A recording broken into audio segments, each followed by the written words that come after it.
Welcome to the Coping Podcast, where we share strategies for coping with the stressors of life, especially the difficulties of parenting. And here is your host, Dr. Lee Weiss. This is Dr. Lee Weiss. I am the host of the Coping Podcast, where I feature top experts on topics like raising healthy children, parenting, and so much more.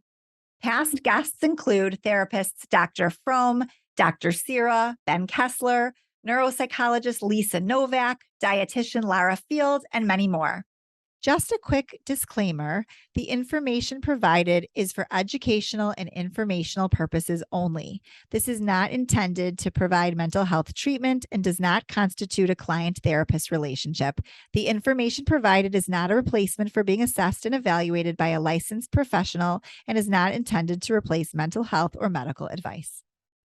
Before we get into today's topic, I wanted to introduce our guest.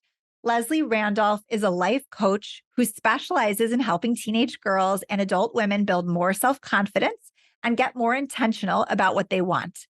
She helps girls and women set goals to get more of what they want out of their lives and write new narratives that will serve them better. Please check out her website, confidencecoachforgirls.com. So thank you so much, Leslie, for being here today. You and I have had great conversations in the past about your work, and I love that you have a passion for helping teenage girls cultivate self-confidence in today's world of social media and all that we know about how these apps can lead to more anxiety and depression in teens. It's so important to have people like you focusing on how to bolster self-confidence. So I would ask you if you can start by telling us how you got into this area or this niche of focusing on teenage girls. Where did this passion come from? Absolutely. Lee, thank you so much for having me. I'm really excited to be here. Anytime I have an opportunity to talk about self-confidence, I'm just thrilled. So appreciate the opportunity. My journey was a long one. I always knew that I wanted to help people. I always knew I wanted to change the world.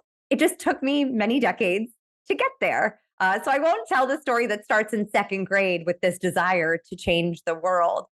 It was actually in the wake of COVID when, the world had changed, and it was that realization of life is short and you should pursue your dreams and pursue your passions. And becoming a life coach was one that I had quietly held for many years. I say quietly because the voice inside my head always said, "Oh, that's not a real career. That's not what does a life coach do? No, you stay where you are." And I learned to quiet that voice and to stand up for myself and a dream that I had. So I had pursued an intensive certification to become a life coach. And when I did, I kind of put on my open for business sign and coached. I coached everyone and their mother, including my mother, which I don't recommend without consent. But in that time, I coached humans ages 11 to 75. And the universal pain point that I found for just about everybody was a lack of self-confidence. And they might not vocalize it as a lack of self-confidence, but it was, anxiety that stood in the way of going after goals or chasing dreams, doubt in their ability or capability or worthiness of achieving and having what they desired. Very similar to me on this journey to becoming a coach. And so I thought, well, why not build a practice completely upon self-confidence? And obviously, in my coaching practice, we coach on those goals and how self-confidence can be the fuel to have you achieve them. But we really look a lot at self-confidence.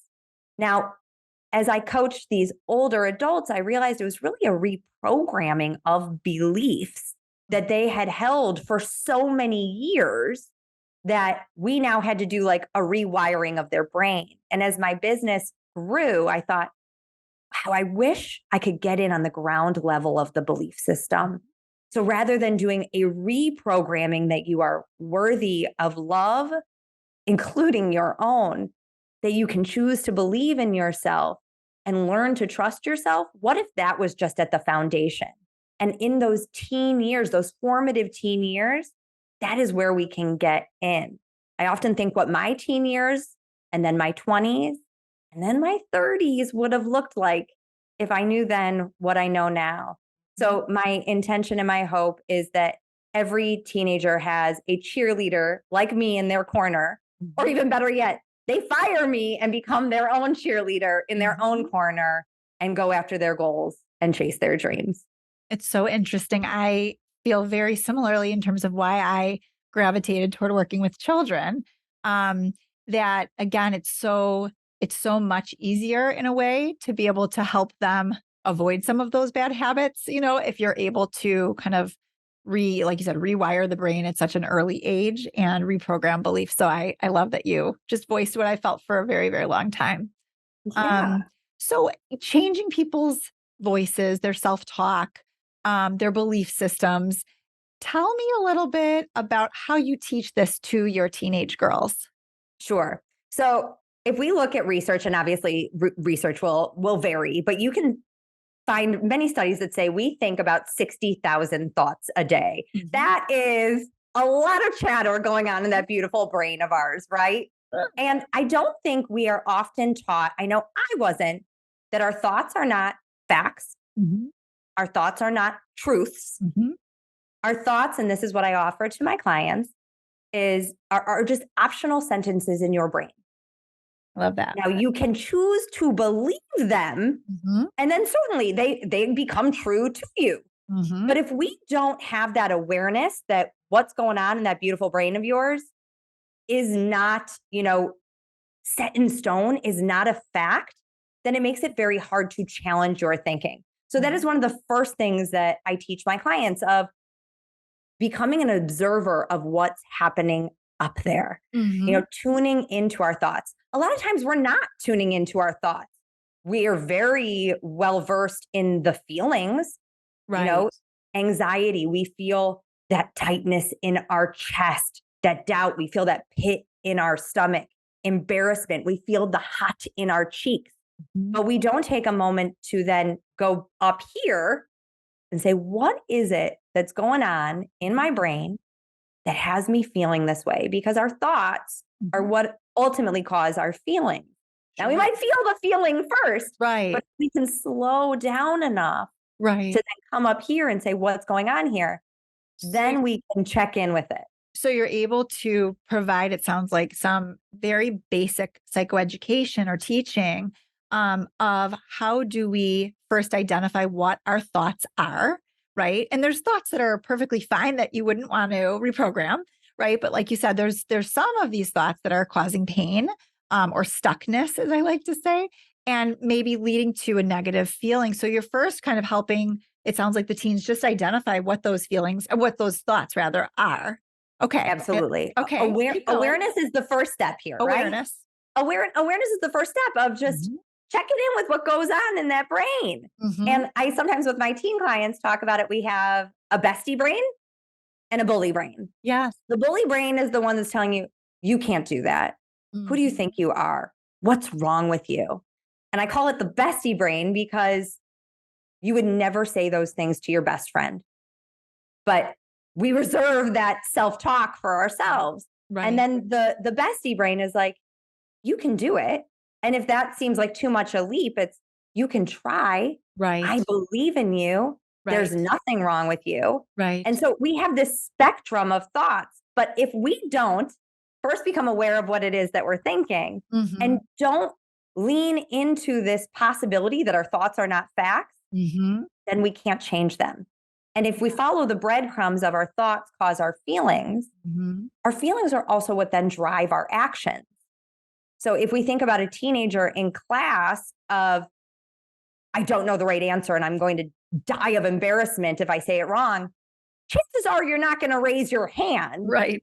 But if you think, I'm willing to try, I believe in myself, the worst case scenario ain't that bad. The best case scenario is I'm going to learn something, then probably you'll raise your hand. Right. But so it's really important that we look at our thoughts. Yes, because it makes us feel better. We have the opportunity to change how we're feeling, but it also then drives our actions, what we do and don't do in our lives. It's interesting. I had a guest on the podcast who is an expert in OCD recently, and she was saying how she calls some of these thoughts specific to OCD junk thoughts, right? Like they really are spam. They should be, thrown out in the recycler or the trash. Delete. Yeah, delete. And they're more obvious, I would think, to someone without OCD, that those thoughts are, we think of them as kind of like ridiculous. Even sometimes the people themselves identify them as ridiculous, but they still pay attention to them, but they're a little bit more obvious. Whereas I think for someone who doesn't have OCD, they still have these thoughts that are getting in their way, but it's not so obvious that it's like a dysfunctional automatic thought, the way it might be of something that's irrational. Does that make sense?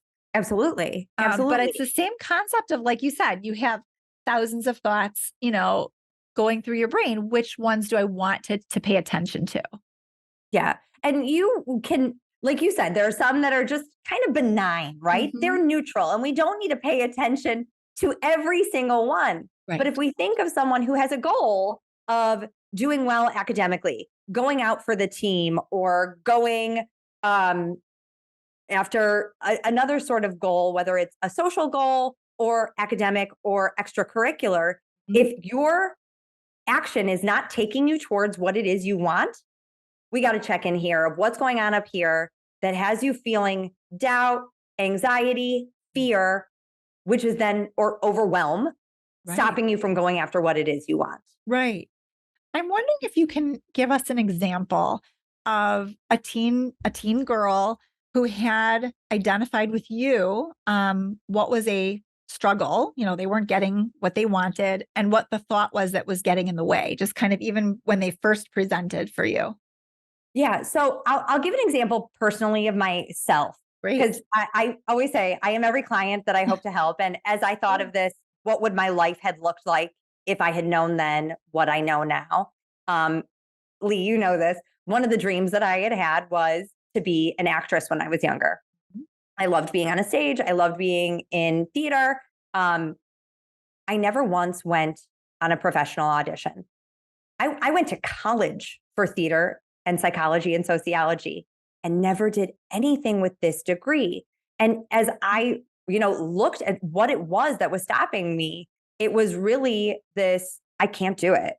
I'm too, I'm going to get rejected. And so the thought was, it's not possible. It's not worth it. Like the barrier actually was the feeling of rejection. So I would avoid it. And so I never went after that goal. But if I had been able to tap into some of these tools, and now, I find myself on a microphone often through this work, I could have said, I'm willing to try. Right. Failure is not, the worst. Failure is the worst case scenario, and that's okay. Failure won't kill me. Right. Failure doesn't physically hurt me. Right. Failure is an opportunity to learn. It's the reframing of also the negative emotion and the thinking. We talk a lot in our practice about feelings as being uncomfortable sometimes, but not dangerous. And that reminds me of, like, I was just had a little girl who's leaving for overnight camp and is scared to be homesick. And so we talked about, imagine that you have that feeling. I want you to imagine. And she closed her eyes and she really was able to imagine the feeling so much that she started, tearing up. And I said, tell me what it feels like. And she was able to identify she's sad, she misses her parents, but it wasn't going to hurt her, and I said, and now imagine you're walking to your next activity at camp, you're going to swim in the lake and you're going to have fun with your friends. And she was able to say, yeah, I'll be able to get past that feeling and move on to the next activity. It doesn't last forever, but sometimes the fear of having that feeling of rejection, of sadness, of failure, whatever it is overwhelming to people. Yeah, I call that emotional forecasting of, like, we anticipate this awful experience, and that's just our brain doing our brain's job, right? Our brain is like, a negative emotion is really similar to, danger. A negative emotion is danger, but it's so important that we have, practitioners like you that remind us of a feeling is just a vibration in your body. That doesn't mean it feels good. If I could have told my teenage self, like, yeah, failure and rejection won't feel good, but you will be okay. Right. And like the little girl walking to her activity, Mm-hmm. what's on the other side of that? What's the other possibility? Right. If we believe the fact our brains are facts, we're kind of only looking here. When we're Mhm. willing to believe that there are optional sentences in our brain, we can see so many other possibilities and perspectives. The other Mm-hmm. perspective is me on a stage living my dream. Right. Right. And so you have to be willing to challenge the thinking. And this is one of the things that I always say is like a spoiler alert of self-confidence. Self-confidence requires you to be willing to feel all those feelings Mm-hmm. and knowing you can handle them. So self-confident teenage Leslie, this would have been in my 20s, Mm-hmm. would have said, I might get rejected and Right. that's okay. Right. I might fail and that's okay. I also then get to decide what all of that means about me. If we'd Mm-hmm. followed the breadcrumbs of those thoughts, I think ultimately what it comes back down to for a lot of us is I'm not good enough. Right. Right. And even if I'm rejected or from an audition or, I don't get the part, I still get to believe I'm good enough. I can Mm-hmm. instead then believe it wasn't the right part for me. Mm-hmm. Mm-hmm. There are other opportunities. I'm going to keep going. Right. Absolutely. Yeah. Yeah. Very, very interesting. So I guess I'm curious how the teenage girls find you and what are some of the presenting, in our world, we call them presenting problems or presenting symptoms, but what are the things that they're calling you about? Yep.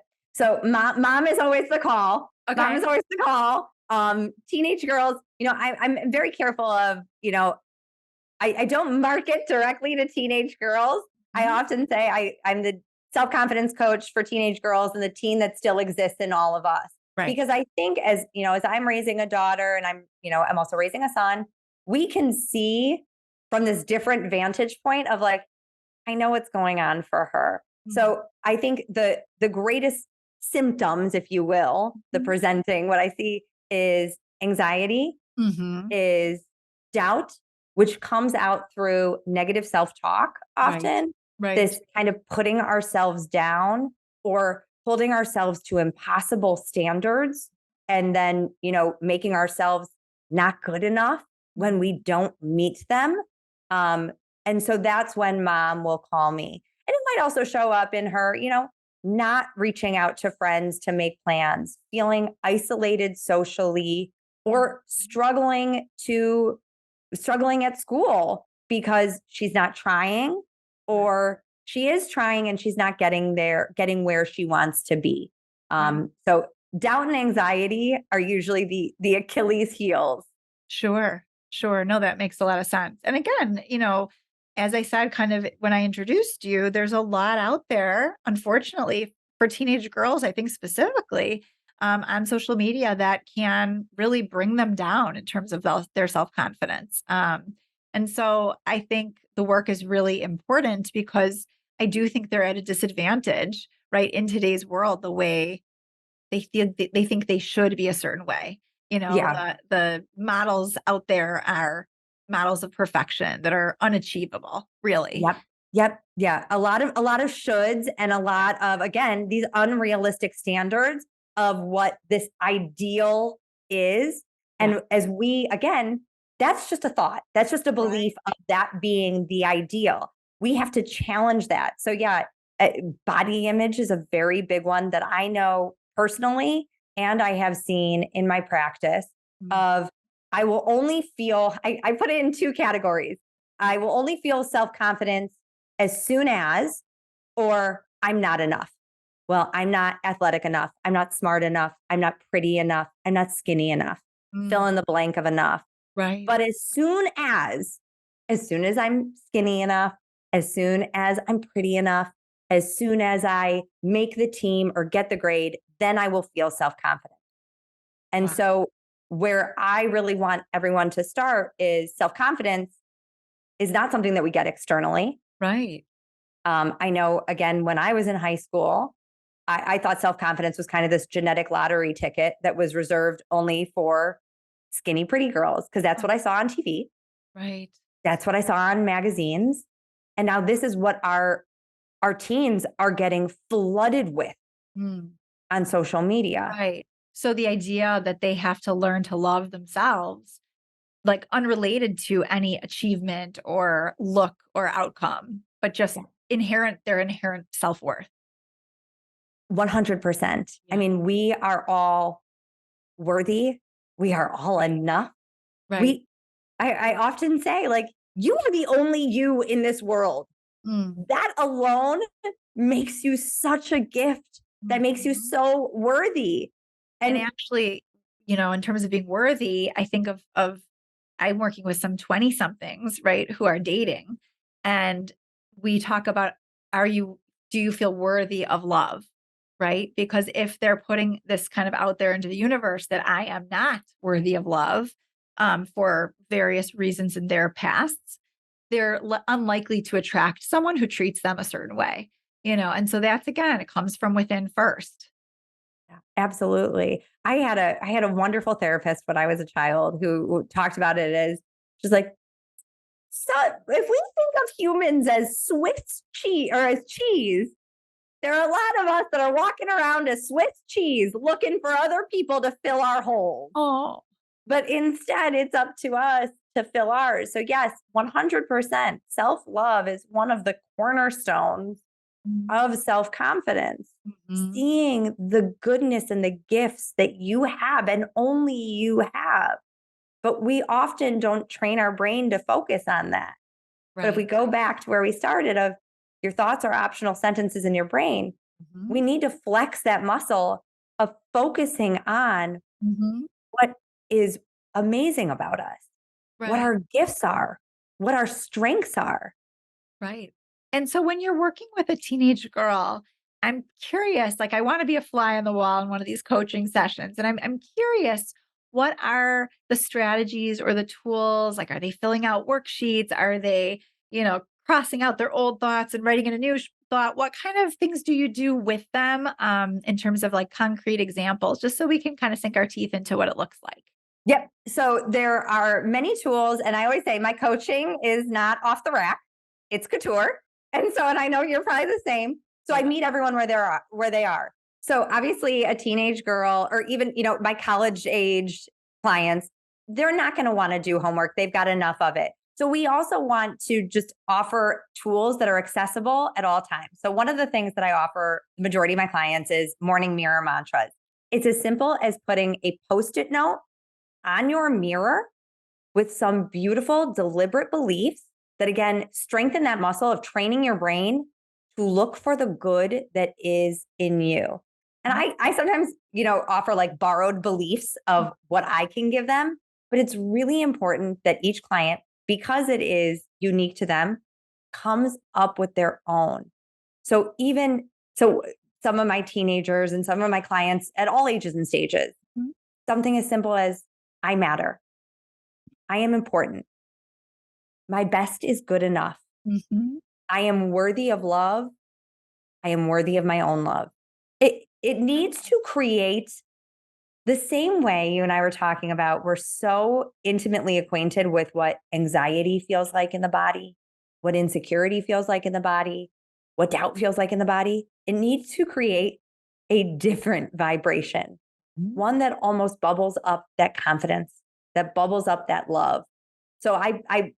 encourage every client to have that on their mirror because they're going to be there every day brushing their teeth to Mhm. look themselves, that one and only you in the eye in the mirror, and to say those words to her. Mhm. It's a really powerful experience. And it has to be something that they can believe, right? And I like the borrowed belief idea because I think when people are doing this for the first time, it sometimes feels cheesy, as they'll say, or it doesn't feel genuine yet.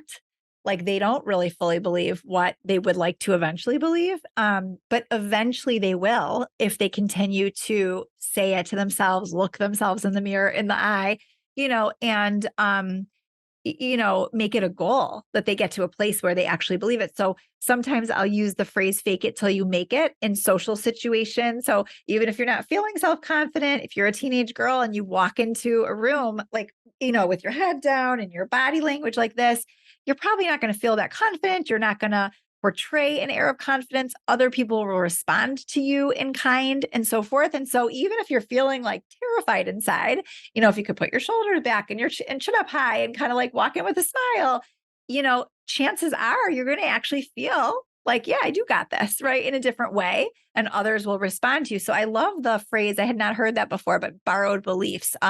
Because sometimes when people are saying these mantras to themselves, they feel a little bit forced. But if you do it over and over, and that's something you're really working on, I do believe you can get to a point where you will actually own that, for yourself. 1000%. So two things I want to add to that, because I fully agree. That's why I use that bestie brain. Yeah, because remember, it's coming from your bestie. Right. Your best friend would say all those things about you. Totally. So, like channel her. Yes. It is your bestie brain that is the one saying that. And then for anyone who does struggle to believe, before we even get to morning mirror mantras, we have talked about the fact that your thoughts are optional sentences in your brain. So I will offer them ladder thoughts. So for the young girl that's struggling with body image and that being a barrier for self-confidence, it is going to fall flat or even feel false to look in the mirror and say, I'm beautiful, right? She's not there yet. And that's fine. So let's start where we are. Rather than saying, I'm ugly and no one will ever love me, I'm learning to believe. I'm choosing to believe. I'm open to believing. Just baby steps up the ladder. And a lot of my teenage clients, I'll say, so if I say, Lee, can you look yourself in the mirror and say, I'm beautiful? No, I can't say that right now.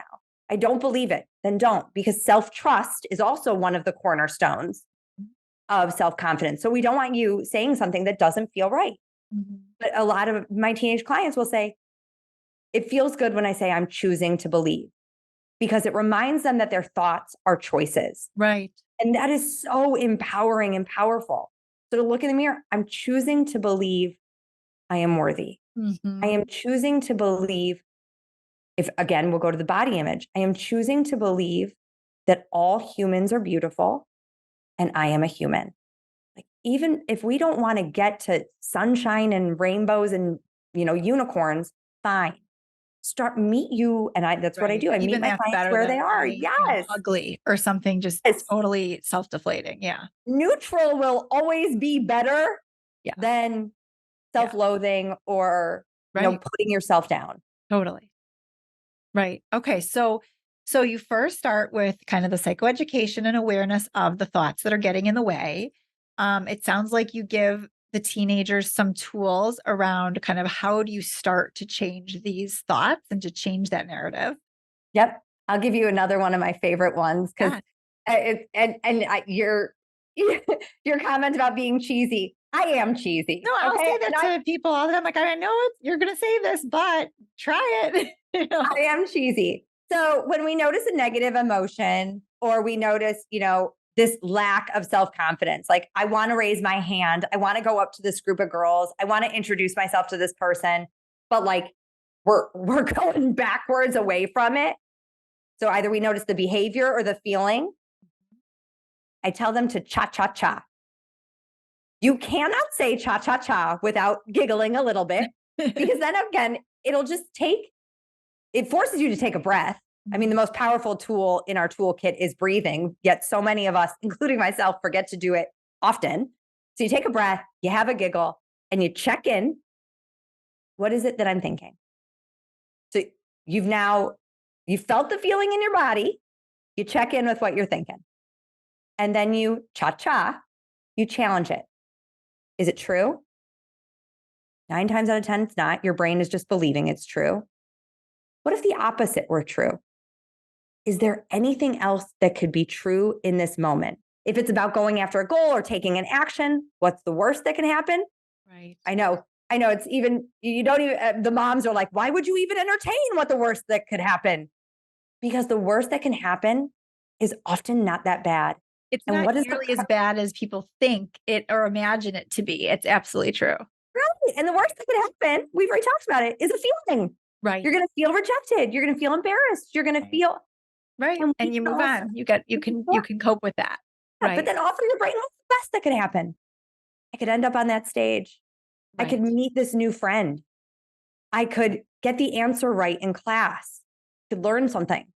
And Right. then once you've challenged it, you choose something else to believe. Right. Now you can choose those latter thoughts of I'm choosing to believe this, or you can go all the way and say, I can do it. I'm willing to try. I'm going to try. Someone once said something to me like, if you never go up to bat, you will never get a home run, right? Now, you may not get a home run if you go up to bat, but you will never get a home run if you never take the swing. So it's this idea that, like, yeah, why not try, right? At least I have a chance of achieving something that means something to me, and I'll get better, right? With practice and so forth. Absolutely. I often say this reminds me of something that I've said to many of my clients is, the edge of the diving board is always going to be scarier than jumping. Hmm. And you're never going to learn to swim Right. unless you do. Right. But if we stand up there, emotionally forecasting, spinning in our brain, worst case scenarios, the edge is always going to be terrifying. You just Right. got to go sometimes. Right. So, Leslie, in the groups that or when you're working with teens, I was just going to say, is it usually one on one coaching or sometimes in the context of the group? And what would you say, are the kind of key differences in terms of who would do better in a group versus who would do better individually? Yeah. So I have had the privilege of doing self-love and self-confidence workshops for more of our peers. I have not yet launched for teens. Okay. Be on the lookout Yeah. because I do think one of the things that teens need to know more than anything, I think all of our teens are wondering, am I normal? Hmm. Am I okay? Am Right. I the only one feeling this way? And I Right. think within that group setting, we are reminded that no, you are a human experiencing the human condition. Right. And if I'm thinking it, if you're thinking it, I can promise you there are so many other people thinking it. And this might seem counterintuitive of everything else that I have said, but like there are no bad thoughts. There are no wrong thoughts. Right. They're just choices that your brain is making because your brain is trying to keep you safe.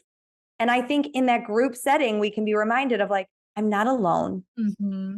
And I do see, in the groups that I have led with our contemporaries, the amount of love and support that comes from that, not that they're coaching each other, Hmm. but they are cheering each other on. They Sure. are lovingly lifting each other up. Sure. And our teens need that. And unfortunately, any moms that are listening knows they don't hear it from us. Right. I was going to say, it sounds extra cheesy coming from the actual mom or dad, right? Oh my Who love gosh. them no matter what. Yeah. There you will be returned with an eye roll and you have to say that you're my Right. mom. Totally. But when again a bestie is saying you Right. matter, you're Right. important, you're amazing at this. Totally. What's interesting about the group is that, again, there's pros and cons, I'm sure, in terms of the teens, but whenever you're in a group, if there is a person who's a little bit less inclined to share, and they're just listening, they might hear their own automatic self-talk, their thoughts in someone else's story and identify with it and almost be able to kind of like do their own work just from listening. Whereas I feel like, if they're a little bit reticent to engage, it is harder, so I think that could be almost a good thing that comes out of the group. And then the support I was going to say is just really nice to know you're not alone and that there's other people struggling with you, but that also want to encourage you. But it sounds like Absolutely. with teens, you're doing most of it one-on-one, which is also great because they have more privacy and like attention to them. Yep. I was going to ask what kind of things do you tell parents of these teen girls so that they can help at home to support what you're working on? Yep. So I would often tell them to look out for the negative self-talk. Like that is a place where you can interject of like, why would you say that about you? Mhm. Like, is that and be tread lightly, but you can cha them. Is that Right. true? Because from where I'm sitting, give them your borrowed beliefs. Okay. I think a lot of our parents, with the best of intentions, want to swoop in and be the superhero, especially if we see them struggling, right? We want to take away their pain. We want to take away their suffering.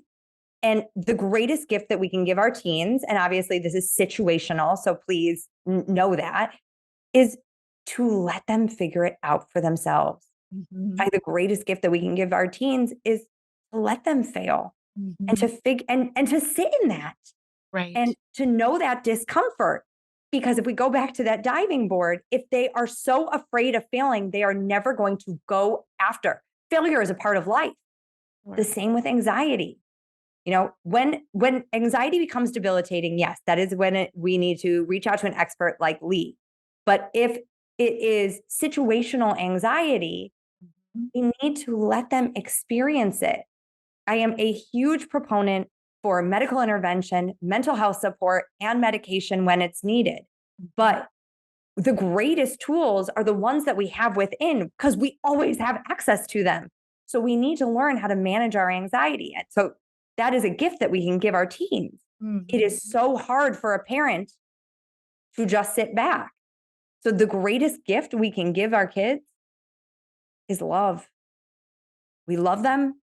Right. We listen to them. Right. We ask for permission of, hey, do you want my advice right now? Or do you just want to vent? Right. 9 times out of 10, they're going to want to just vent and you are going to have to bite your tongue. Absolutely. And then Absolutely. this might be a hard one too of we model behavior. I talked about this recently. You know, I I am a self-confidence coach. I eat, sleep, and breathe self-confidence, right? Again, that does not mean I am immune to negative emotions. Right. Because I am consistently doing things to cultivate confidence, that means I'm taking risks. That means I'm stepping out of my comfort zone. That means I'm doing things that I am scared to do and lovingly cheering myself on to do it. I talk to my kids about it. I talk to my kids about, I'm doing this speaking engagement today, or I'm recording this podcast today, and I'm feeling really nervous and I'm scared and I hope it goes well. And I hope that I add value. And then I report back after I do it of, you know what? It went really well. Or if it doesn't, and I'm feeling really disappointed when I launched my first group. There were Right. things that didn't go well. Right. But And I'm feeling even with that, the moral is that I tried it. I will learn from it. I still accomplished something and I will continue, to get better. But I'm proud of myself for putting myself out there. So there's still a good message from sharing that experience. And you're modeling for them that it's normal, that not every experience is going to feel like a success right off the bat. no, life is not going to always be the Right. good. It's going to Right. be the balance. And Right. we have the choice of how we talk to ourselves and treat ourselves in Mhm. those difficult times. And that will also bolster or chip away at your self-confidence. Right. So how we talk about ourselves as parents will mirror to our children how they talk about themselves. If Right. you're taking a selfie with your kids, and you're like, "Ugh, I look terrible. Ugh, I don't like how I look." They're going to hear that. Absolutely. And so we model it for Yeah, them as well. absolutely. No, I love that. I was thinking about with teenage girls, sometimes, you know, you'll hear someone's gossiping, right? And and then you find out that the parent was also gossiping, right? And so it's like same thing. Like what are you modeling? It's not that we have to be perfect in you know, every sense, but yeah, what kind of a person am I? And how is my daughter or my son, looking at me matters. Yeah. Yeah. Yeah, and And same thing and with body image, like you said, with, self-talk, that there's plenty of parents who are like, "Oh, I look fat in this," but is that something that you want your child to think about right. themselves? Yeah. Or not even getting in. I just had talked to a fabulous body image coach who was like, or not even getting in the photo of, oh no, I don't want my picture taken. Yeah. That says I'm not worthy because Right? I don't look a certain way. Right, right. I That is didn't what make we pick myself up. up today to be in the photo or something like that. Yeah. Yeah, I do a lot of my Instagram reels right after a workout. I am Right. sweaty. My kids will tell you, luckily for you guys who watch, I smell terrible. But I don't sit there to go get dolled up Right. because my message matters more Right. than what I look like. Right. So Right. they're watching. But I want to just say, there is no perfect mom. There is No. no perfect parent. There is no perfect teen. We're all just humans and works in progress. So when we make space for that, there's just so much more compassion in our households and more room for love than the criticism. Absolutely. Absolutely. What are some of your favorite go-to resources, Leslie, in terms of books or, podcasts or YouTube channels or any sort of resources for parents about confidence? Yeah. So the one that I would recommend for all parents to read, especially of teenagers, is Untangled by Oh, Dr. yes. Lisa Moore. She's wonderful. She is wonderful. And I love the way that that book is broken down Mhm. because and it's very actually fitting for this conversation because a coach is not a therapist. I often say that I am a cheerleader. I am a mindset mirror. I am an accountability ally, but I do not treat and I do not diagnose. And so I love how her book is like, this is when you should worry. Right. Because your teen or your 20 something might just need someone who's cheering them on. That's Right. not the parent. That's someone who has no skin in their game. I Right. don't. I see their goodness and their gifts because we're all humans with goodness and gifts within us. But if we're in that when to worry phase, that is when you are such an incredible resource and ally for both the parents and for the client. So I love that for parents. One that I love for teens is the confidence code. That is another one. And of course, on the spot, I'm blanking on the author's name, but she has one for bigs and one for littles. Oh, and so cool. that might be a great one for just understanding confidence and also speaks to that idea of like self-confidence comes from your thinking because it's a feeling, but it also becomes the state of being when you use that feeling of self-confidence to drive your action and go raise your hand in class, go out for the team, Right. go on the audition, Right. whatever The it behaviors is. will follow suit. Yes. Yeah. So Yes. I haven't read that. I'm going to add it to my Audible account. But the confidence code sounds like a good one because I do think that some teens start, unfortunately, to listen less to parents and more to peers, right? But some who love to read, you can kind of slip the book there and they will actually eat it up and they will want to work on this, but they may not, again, want to listen to a lecture from their parents about it. So this can be helpful. And again, I think that's where you come in too, that it's much easier to want to work on these things often with a neutral professional, and not necessarily only with parents, as much as parents want to give them their kids the gift of self-confidence. Teenagers are in a funky state where they are sometimes open and sometimes not. Well, right. Parents have feedback. And in Untangled, she speaks about that so well. It's that she is claiming her independence. And that is really from her parents, and I don't know if you experience this in your house, Lee. My daughter, we were talking about her, wanting to talk to somebody. And we're like, well, why do you want to talk to somebody? She's like, I want to talk to somebody that's not you. Okay. I was like, but I'm a coach. And she'll say often to me, stop coaching me. Oh my gosh. So I think that that's such important feedback and I tease about it, but a parent's job is to be a parent. Right. Your job is to be their safe space, to be this endless source of unconditional love, to love them at their worst so that they know that they are still worthy of love at their worst. Right. You're doing enough as a parent, just innately. But yeah, sometimes kids and teens prefer to talk to someone neutral about these things because parents will often rescue and say, no, you are beautiful. No, you are the best. And it's not as believable for the child who's struggling with these real feelings when it comes from mom or dad. That makes a lot of sense. Well, right. Or it might be a trap. But then if you go into therapist mode or coach mode, I'm like, well, why would you say that? It's like, wait, do you agree? Totally. No, makes a lot of sense. So I'm wondering, Leslie, before we wrap up, first of all, if there's any things that you are working on that we should know about in your coaching practice, things coming up? Yeah.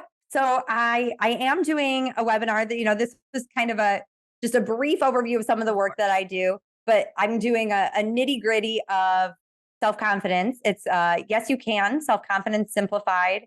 And that's taking place on Wednesday, July 26th at 1:30. And I'm hoping to do a lot more of these because I want self-confidence I call it self-confidence like confetti. I want it everywhere because I think we are all so worthy of loving and believing in ourselves and living the lives that we want to live. That's for our teens and that's for the humans that love those teens. Right. It's available to all of us. Sure. So that's coming up on Wednesday, July 26th. I am hoping to do a back to school sort of confidence boot camp for young ones, Okay.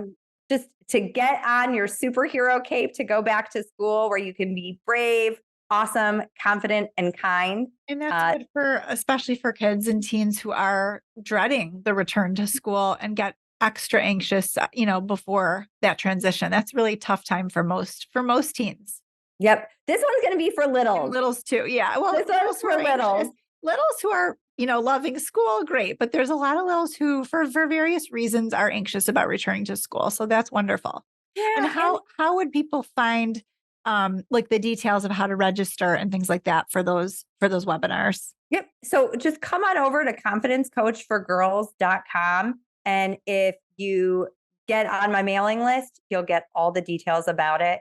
And I'll be over on the Coach Chronicles on Instagram and Facebook plugging that as well. So you can find me there. Perfect. And again, I want to thank you for coming onto the show, but I was going to say any last minute tidbits for our parent audience. Yeah. Just to remind for our parents, you are worthy of love. You're doing great. And to know that you can always choose to love and believe in you. And when you do, you're modeling it for the little ones and the big little ones in your house. Self-confidence is a choice. It's not that genetic, Right. lottery You ticket. have it or you don't. Right. Yeah. It's a choice you make when you choose to think highly of you, when you choose to believe in you, and you allow that to fuel you to go after the life that you want, whatever that looks like. And we all deserve that. We all deserve to live a life we love. Wow, that is a wonderful closing nugget. I love it. Thank you, Leslie, for everything. And everyone who's listening, please check out more episodes of our podcast. Go to copingpartners.com and click on podcast and articles. And as always, thank you so much for tuning in. Thank you for listening to the Coping Podcast. We'll see you again next time, and be sure to click subscribe to get future episodes. And check out our podcast page at copingpartners.com.